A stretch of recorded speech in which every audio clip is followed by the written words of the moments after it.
Yeah, so guys, in my last video, I was talking about nursing bullying or the bully of nurses in the workplace. And I thought it wise that it would just be good for me to come up and also talk about ways that you can be able to cope because, of course, running away from one workplace to another, you might still face the same thing. So it is better for you to learn coping mechanisms that will help you to be able to scale through and eventually, find peace at your place of work. So without further ado, let's jump right into the video.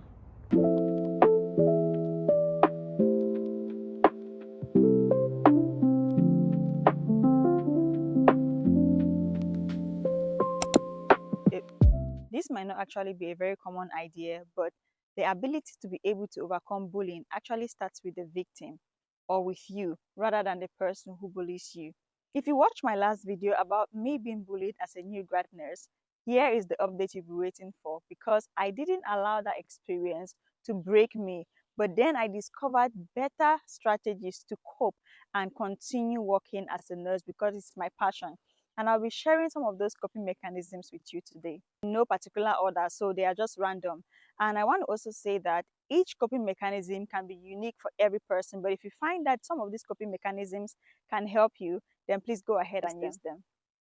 So the first coping mechanism that I used was to create a routine for myself before beginning my shift. And for me, what I used was basically listening to music, singing, just to prepare my whole atmosphere and to make my mind stable before I start my shift. This really helped me because whenever I begin my shift with such a good mood, no matter what anyone does, I'm still able to keep my inner peace and to keep myself going. I still keep myself being motivated no matter what happens around the shift. The second coping mechanism that I created for myself was that everything about work ends at work. For example, immediately I clock out of my shift, I kind of like switch off my brain completely, so much so that no matter what was happening at work, whatever chaos it was, I don't bring that chaos with me to the house or at home. This really went a long way to help me because, like I mentioned in my previous video, that because of the bullying I experienced at work, I was unable to sleep or, I was always anxious and nervous. But then when I discovered this strategy of allowing everything about work to end at work, I was able to get good sleep no matter how, chaotic my shift was. I always tell myself when I resume my next shift, we'll pick up from there. And this really, really helped me. I can't overemphasize this. So if you are someone that is very fond of carrying the work stress at home, please try to implement this strategy and thank me later because it will really, really go a long way for you. And all of that stress will remain at work and in the work environment. Another very important strategy that I learned with time was that silence does not help. You need to learn how to speak up for yourself. This is because in my experience previously, I would not say anything when I'm being bullied, even though I tried to complain a couple of times to my boss, but I didn't receive the help. Yeah. So what I started doing was I needed to learn how to speak up for myself. If it is a situation that I know that, okay, this is not going to help, I speak up. Of course, you don't have to be harsh when communicating. I speak up in a very, calm and in a very calm and understanding manner. You are not begging them, but you are putting out your point clear and calmly. Because when you do not speak up for yourself, you are indirectly accepting the bullying. And that is not a situation or a case you want to find yourself in. So initially, it was very, very challenging for me to be able to stand up or speak up for myself or disagree about something that does not sit right with me. But I had to learn it because that was the only way that I needed to get my freedom from the hands of the bullies. So if you want to be able to be free or overcome bullying or cope so that you have your inner peace, you need to learn to start speaking up for yourself. But make sure that you are not speaking in a very harsh way to cause more problems, but speaking up for yourself in the right way. Another thing that will greatly help you when it comes to overcoming bullying at the workplace is actually finding your tribe. And by finding your tribe, what I mean is find those people that you feel more comfortable with, for example, to ask questions with or to just seek advice from.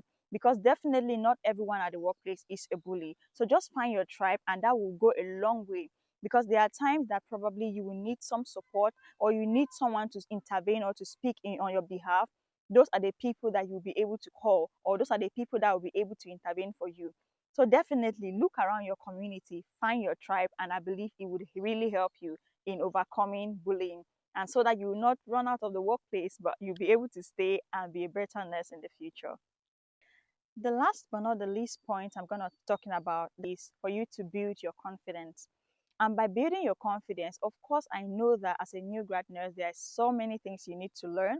But then I want to assure you that there are still things that you can do, right, to be able to improve on yourself and make use of your tribe. As I mentioned in the previous point, that finding your tribe. With your tribe, you'll be able to, have people that have your back, will be able to guide you, be able to correct you in a very polite way, because of course the aspect is not for you to shun everybody out, is to find your tribe. So build your confidence. Those things that you are good at doing, make it take up space to do those things, right? And those things that you still need to learn from, ask it from your tribe. And with time, definitely with time, your confidence is going to grow back up and you will be amazed at how far you have come. If you constantly focus on building your confidence, this will go a long way with you, because some of these bullies, they find the things that the areas in which you are weak at to be able to pull you down or make you to feel inadequate. But once you focus yourself on studying hard or probably learning hard as you can and building your confidence, you will really be able to overcome. When they start seeing that, oh, this person, you're no longer as timid as you were before, their grip over you start to fall off. So focus on building your confidence. If you have to take additional courses, do that. If you have to ask people, like I made mention in the previous point, that you need to be able to find your tribe. From your tribe, ask people. If you have any doubts about anything, ask them questions and you'll be able to build your confidence with time.